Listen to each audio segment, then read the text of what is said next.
Today's voiceover talent is more than just a pretty voice. Today's voiceover talent has to be a boss, a VO boss. Set yourself up with business owner strategies and success with your host, Ganguzza, along with some of the strongest voices in our industry. Rock your business like a boss, a VO boss. Hey guys, it's Ann and Gabby. So, we get asked an awful lot how people can work with the bosses and get more boss in their life. And so we decided we should team up even more to give you guys what you want. If you want to be brilliant, you need Boss Brilliance. This is a team consult with both myself and Gabby, where we will activate our Wonder Twin powers just for you. It is the two of us teamed up. We are ready to help you guys take it to the next level, whether you need help with sales, branding, marketing, infrastructure, whatever it is.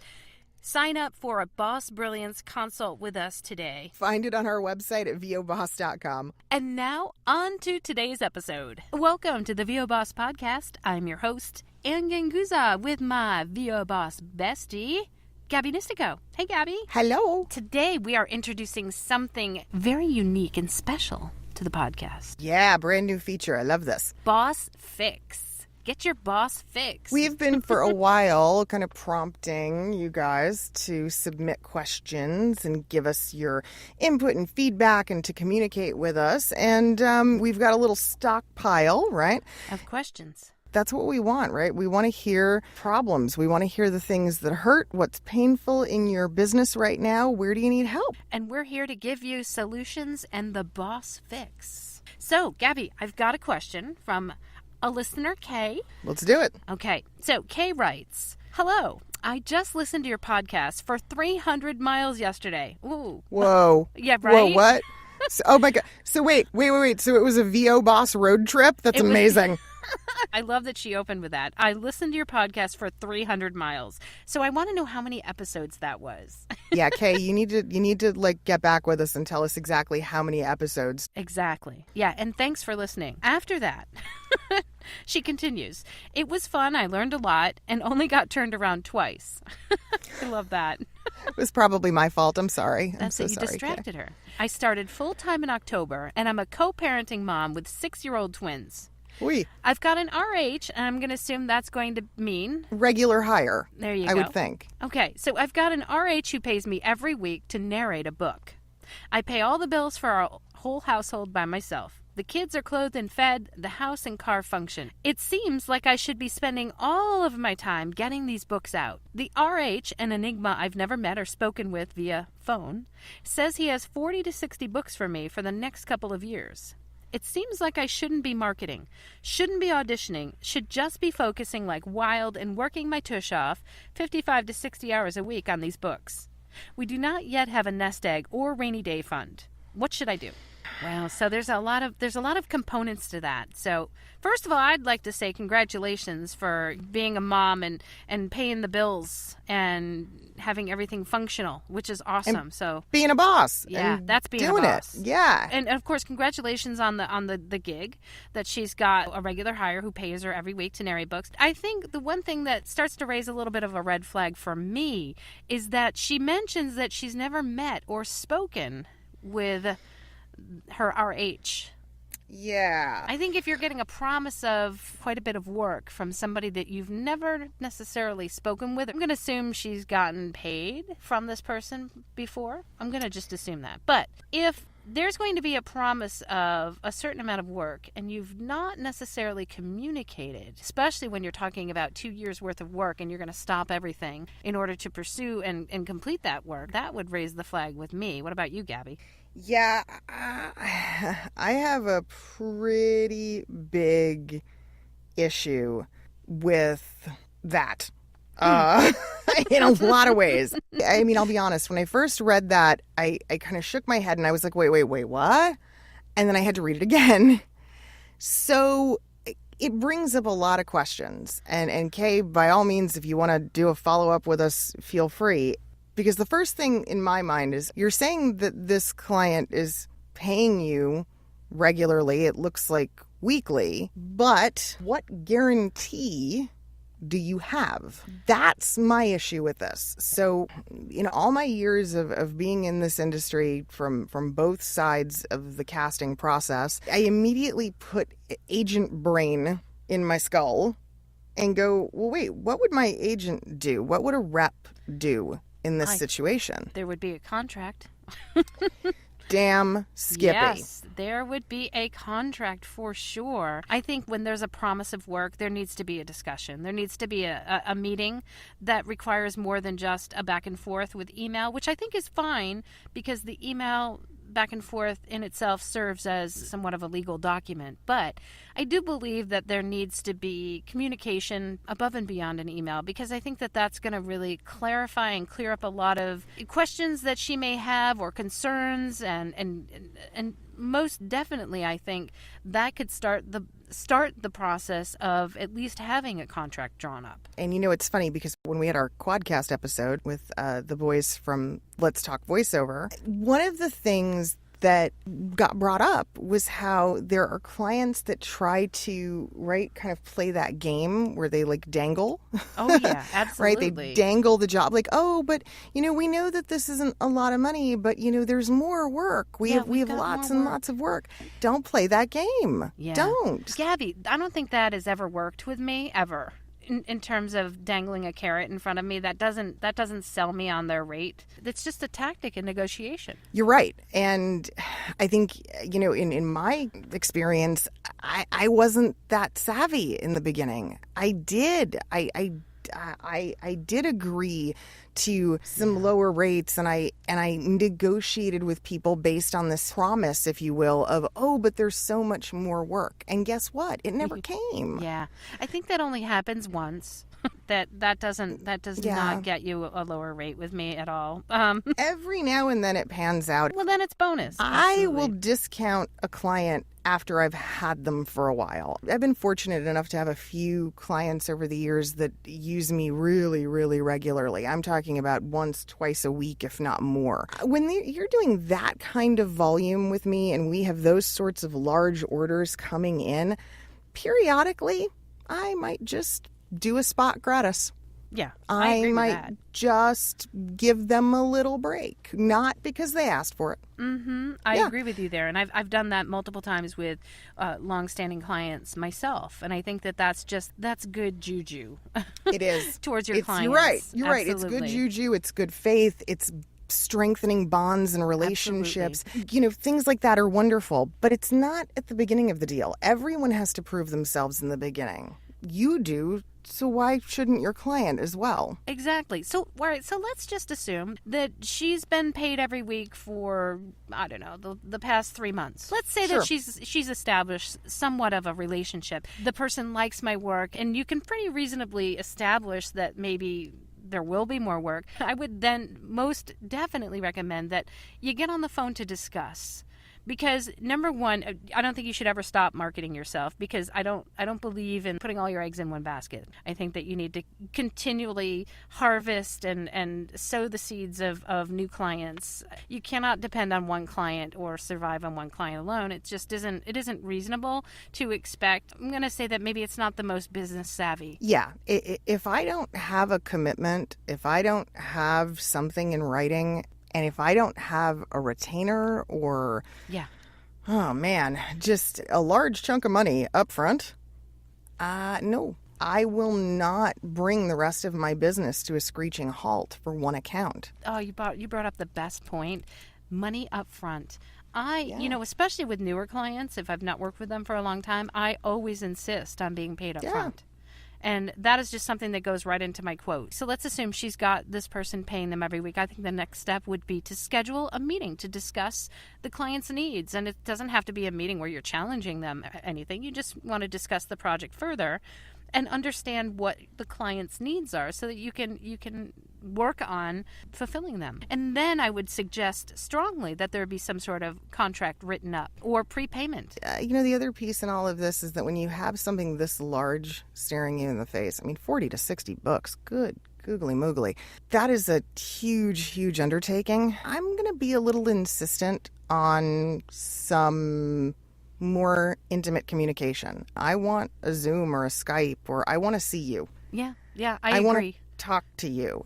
I want to build that relationship to where we're not being filtered by email. Well, yeah, and let alone, that's not even talking about like the process of what if there are revisions? I can't imagine not being in contact with this person already if they're on a weekly basis paying you to narrate books. How is all of that communication being done through email? Because that becomes difficult sometimes when you're talking about that kind of volume of work. Just this morning, I picked up the phone to call my client who said, yeah, they'd like you to read this at a quicker pace. And so right then and there, it was going to be so much easier for me to pick up the phone and discuss with the client exactly what it was, suggest, hey, maybe you guys want to do a directed session so I can give the client what they really need, and also how am I going to be compensated for it. It was so much easier because there was all this complexity to it, and all he wrote in his email was, the client wants it faster. Well, I did 3 specific scripts for them. Do they want all of them faster? Do they want just one? And then he said, you know what, I'm going to contact the client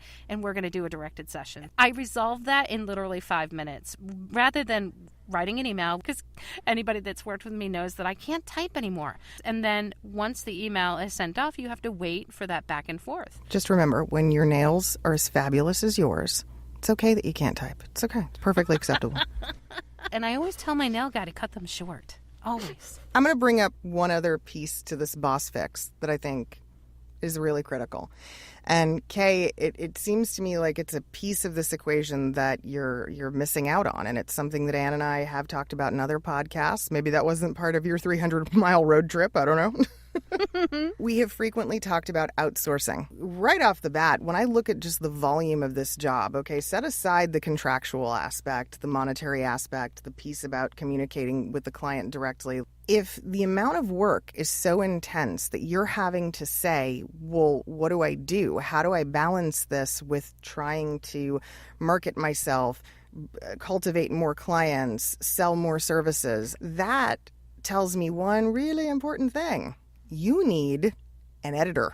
An editor would allow you the flexibility to free up a good chunk of the time so that you can continue to cultivate other areas of your business. Yes.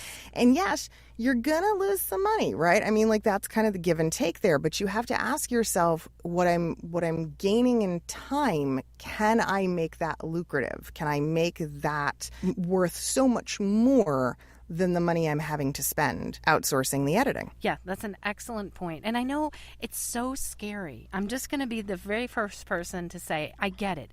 It's scary. I remember myself when I first started, I never wanted to hire an editor because I'm like, oh my gosh, I can't, no, I'm not making enough money as it is.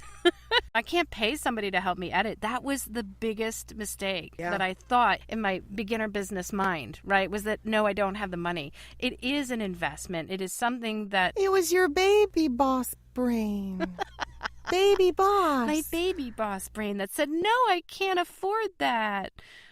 I know it's scary, but Gabby and I have had conversations in the past regarding even our own businesses about this is what we invest in. It's scary when you've got like monthly payments going out that are investments in your business, but you cannot expect to grow if you're not making an investment or reinvesting some money into your business so that you can cultivate new business and grow even further and grow more. When any business owner is facing the very real challenge of how do I make more hours in the day, that's the wrong question to ask. That's right. It's not how do I make more hours in the day, it's how do I start delegating. And we're even experiencing that at VO Boss because we are getting busier and busier. I mean, we already outsource just to have the podcast running smooth and the website and the socials, but we're talking about outsourcing even more so that Gabby and I can be really focused on creating great content on a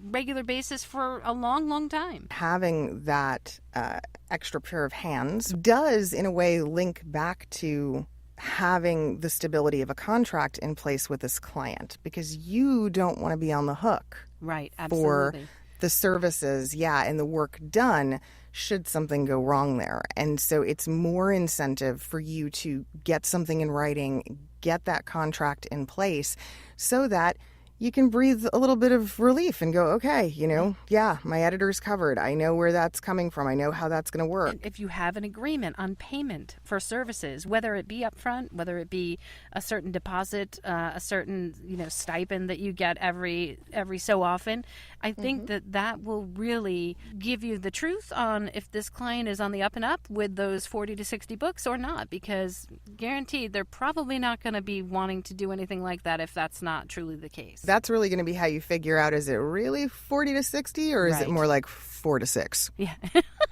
Exactly. So don't stop your marketing. Don't stop your auditioning, because you need to continually cultivate new clients, because, again, don't throw all your eggs in one basket.